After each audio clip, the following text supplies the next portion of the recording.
लोकसभा चुनाव के छठे फेज के लिए कल वोटिंग होगी।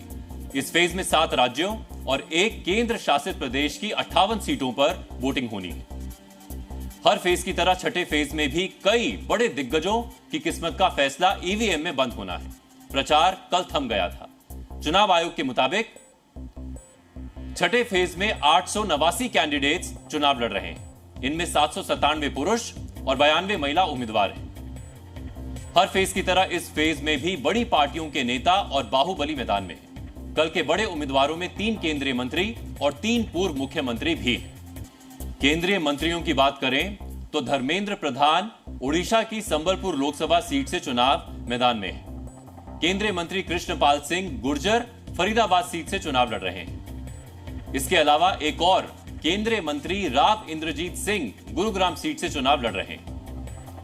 इसके अलावा इस चरण में 3 पूर्व मुख्यमंत्री महबूबा मुफ्ती, मनोहर लाल खट्टर और जगदंबिका पाल भी चुनाव लड़ रहे हैं। महबूबा मुफ्ती अनंतनाग सीट से चुनाव में किस्मत आजमा रही हैं। हरियाणा के पूर्व मुख्यमंत्री मनोहर लाल खट्टर करनाल सीट और बीजेपी के जगदंबिका पाल डुमरियागंज सीट से चुनाव लड़ रहे हैं। इसके अलावा कई और बड़े चेहरों का भी कल जनता अपने मत से फैसला करने वाली है। इनमें मेनका गांधी उत्तर प्रदेश की सुल्तानपुर लोकसभा सीट से, संबित पात्रा उड़ीसा के पुरी संसदीय क्षेत्र से, सुषमा स्वराज की बेटी बांसुरी स्वराज नई दिल्ली सीट से मैदान में है। नॉर्थ दिल्ली सीट पर बीजेपी के मनोज तिवारी का मुकाबला कांग्रेस के कन्हैया कुमार से है।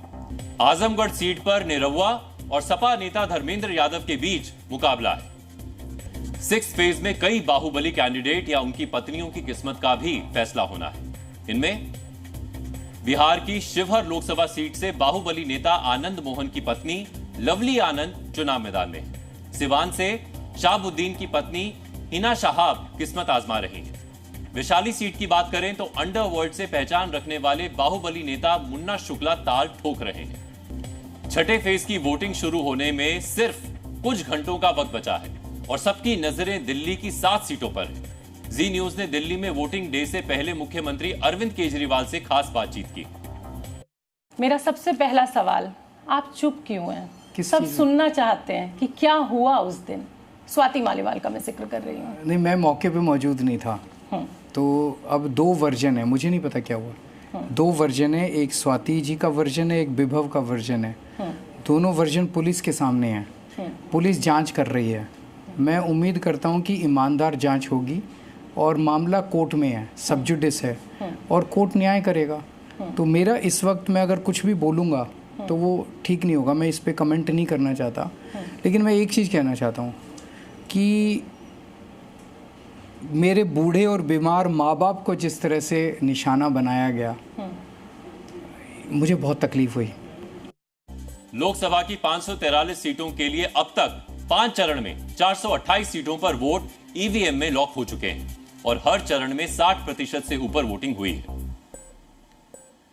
19 अप्रैल को पहले चरण में 102 सीटों पर 64.14% वोटिंग हुई। 26 अप्रैल को दूसरे चरण में 88 सीटों पर 66.71% वोटिंग हुई। 7 मई को तीसरे चरण में 94 सीटों पर 65.68% वोटिंग हुई थी। 13 मई को चौथे चरण में 96 सीटों पर वोटिंग का फाइनल आंकड़ा 69.16% रहा। 20 मई को 49 सीटों पर वोटिंग हुई। इस फेज में 62.02% वोटिंग हुई। वोट बड़ी चोट करते हैं, जब कम पड़े तब भी और जब ज्यादा पड़े तब भी। पार्टियों के लिए भी अंदाजा लगाना मुश्किल हो रहा है कि वोट किस तरफ जा रहा है।